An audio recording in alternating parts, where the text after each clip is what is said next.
শুরুতেই জানিয়ে দেব, খান ইউনুস থেকে ৬ ইসরায়েলি জিম্মির মরদেহ উদ্ধার, গাজায় নিহতের সংখ্যা ছাড়ালো ৪০,০০০। এছাড়া রয়েছে চীন কেন্দ্রিক পরমাণু প্রকল্প করতে যাচ্ছে যুক্তরাষ্ট্র। জানিয়ে দেব, এবার ইউক্রেন সফরে যাচ্ছেন প্রধানমন্ত্রী নরেন্দ্র মোদী। সর্বশেষ জানিয়ে দেব, গাজা যুদ্ধ আরো জোরদার করার নির্দেশ ইসরায়েলের। এতক্ষণ শুনছিলেন গুরুত্বপূর্ণ সংবাদ শিরোনাম, এখন জানিয়ে দিব বিস্তারিত। খান ইউনুসের ৬ ইসরায়েলি জিম্মির মরদেহ উদ্ধার, গাজায় নিহতের সংখ্যা ছাড়ালো ৪০,০০০। ফিলিস্তিনের গাজার দক্ষিণে খান ইউনুস এলাকা থেকে ৬ ইসরায়েলি জিম্মির মরদেহ উদ্ধার করেছে ইসরায়েলি সেনাবাহিনী। গতকাল ইসরায়েলি সেনাবাহিনী এই তথ্য জানিয়েছেন।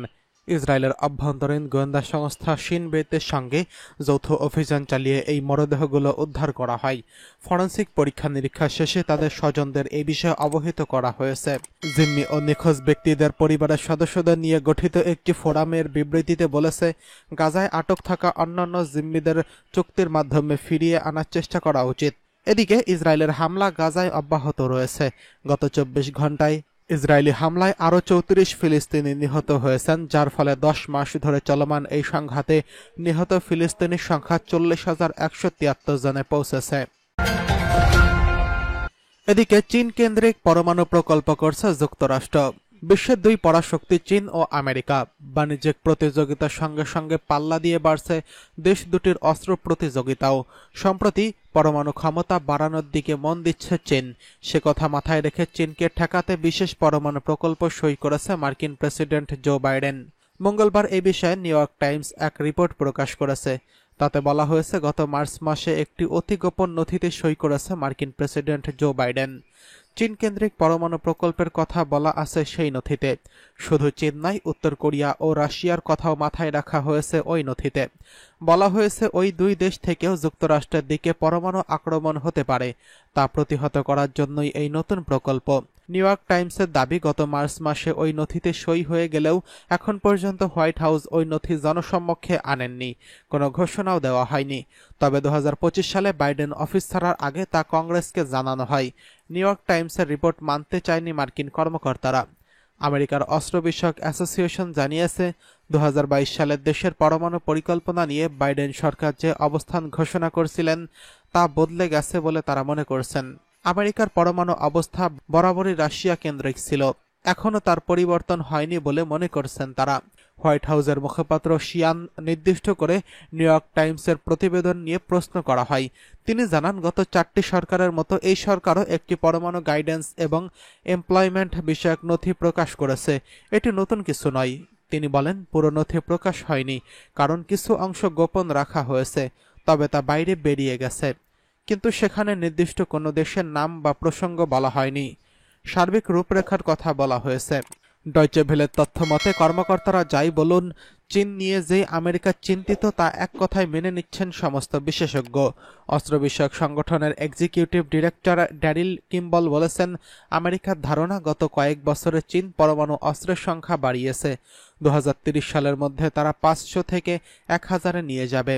রাশিয়ার অস্ত্রাগারে প্রায় ৪,০০০ পরমাণু অস্ত্র রয়েছে। এ কারণেই আমেরিকা পরমাণু প্রকল্পের অভিমুখ পরিবর্তন করতে চাইছেন।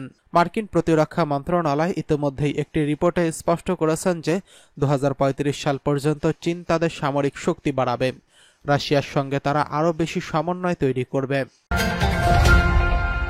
এদিকে ইউক্রেন সফরে যাচ্ছেন নরেন্দ্র মোদী। ইউক্রেনের প্রেসিডেন্ট ভলোদিমির জেলেনস্কির আমন্ত্রণে শুক্রবার কিয়েভ সফরে যাবেন ভারতের প্রধানমন্ত্রী নরেন্দ্র মোদী। ইউক্রেনের প্রেসিডেন্টের অফিস সামাজিক যোগাযোগ মাধ্যমে দেওয়া এক বিবৃতিতে জানিয়েছেন, এই প্রথমবার ভারতীয় প্রধানমন্ত্রী ইউক্রেন সফর করবেন। ইউক্রেনের পাশাপাশি মোদী পোল্যান্ডেও যাবেন। কয়েক সপ্তাহ আগেই মোদী রাশিয়ায় গিয়ে প্রেসিডেন্ট পুতিনের সঙ্গে বৈঠক করেছেন। সেই সময় রাশিয়ার প্রেসিডেন্টকে মোদীর জড়িয়ে ধরা ছবি বিরূপ মন্তব্য করেছিল ইউক্রেন। ভারতের সঙ্গে রাশিয়ার সম্পর্ক খুবই ঘনিষ্ঠ।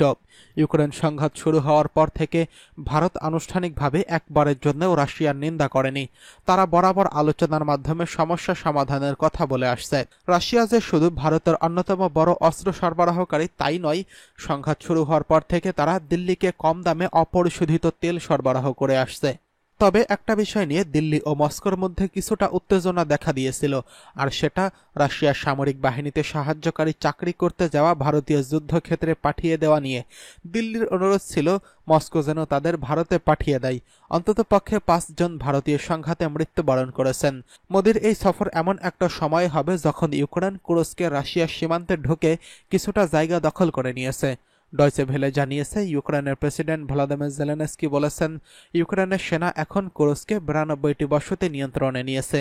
তিনি শরিক ও সহযোগী দেশগুলোকে অনুরোধ করেছেন, ইউক্রেনে পশ্চিমা দেশগুলো থেকে পাওয়া অস্ত্র রাশিয়ায় ব্যবহার করতে চায়, তারা যেন সেই অনুমোদন দেয়। জেলেনস্কি সোমবার দাবি করেছেন, ইউক্রেনের সেনা 1250 কিলোমিটারেরও বেশি এলাকা দখল করে নিয়েছে।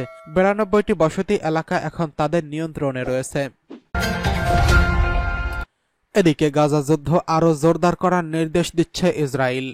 যুদ্ধবাজ ইসরায়েল অবরুদ্ধ গাজা যুদ্ধবিরতি এবং বন্দি বিনিময় আলোচনায় তাদের অবস্থান নিয়ে জানান দিয়েছে আগেই। এবার গাজা উপত্যকায় চলমান আগ্রাসন আরও বাড়ানোর সিদ্ধান্ত নিয়েছে নেতানিয়াহু প্রশাসন। রবিবার এক প্রতিবেদনে এমনটি জানিয়েছে ইসরায়েলি সংবাদ মাধ্যম ওয়ালা।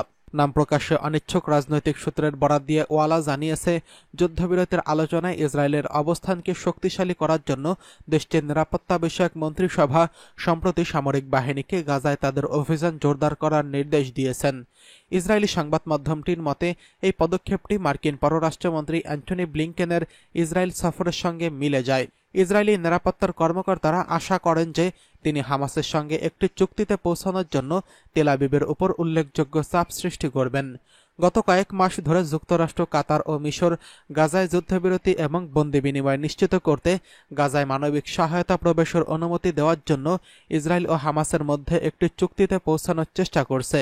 কিন্তু ইসরায়েলের প্রধানমন্ত্রী বেঞ্জামিন নেতানিয়াহু যুদ্ধ বন্ধে হামাসের দাবি পূরণে অস্বীকৃতি জানানোর মধ্যেই মধ্যস্থতা প্রচেষ্টা স্থবির হয়ে পড়েছে। এর আগে অবিলম্বে যুদ্ধবিরতির দাবিতে জাতিসংঘের নিরাপত্তা পরিষদের একটি প্রস্তাব পাশ হয়। সেই প্রস্তাব লঙ্ঘন করে ইসরায়েল গাজায় ক্রমাগত তার নৃশংস আক্রমণ ও গণহত্যা চালিয়ে যাচ্ছে। এতে আন্তর্জাতিক নিন্দার সম্মুখীন হলেও যুদ্ধ বন্ধ করছে না দেশটি। স্থানীয় স্বাস্থ্য কর্তৃপক্ষের মতে, গত বছরের 7 অক্টোবর থেকে বর্বর ইসরায়েলি বাহিনী ক্রমাগত হামলায় গাজায় এই পর্যন্ত 40,139 ফিলিস্তিনি নিহত হয়েছেন, যাদের বেশিরভাগই নারী ও শিশু। এছাড়া প্রায় 93,000 ফিলিস্তিনি আহত হয়েছেন। ইসরায়েলি আক্রমণে 10 মাসেরও বেশি সময়ে খাদ্য, বিশুদ্ধ পানি এবং ঔষধের অবরোধের মুখে গাজায় বিস্তীর্ণ অঞ্চল জুড়ে ধ্বংসস্তূপ পড়ে আছে। বাস্তুচ্যুত হয়েছেন 20 লাখেরও বেশি ফিলিস্তিনি। নারী ও শিশু হত্যাকারী ইসরায়েলের বিরুদ্ধে আন্তর্জাতিক আদালত গণহত্যার অভিযোগ রয়েছে, যা তাকে অবিলম্বে রাফা শহরে তার সামরিক অভিযান বন্ধ করার নির্দেশ দিয়েছেন। এছাড়া দখলদার ইসরায়েলের ইয়ারা ও সেন্ট জেনেরের সামরিক ঘাঁটিতে সমন্বিত বিমান হামলা শুরু করছে হিজবুল্লাহ।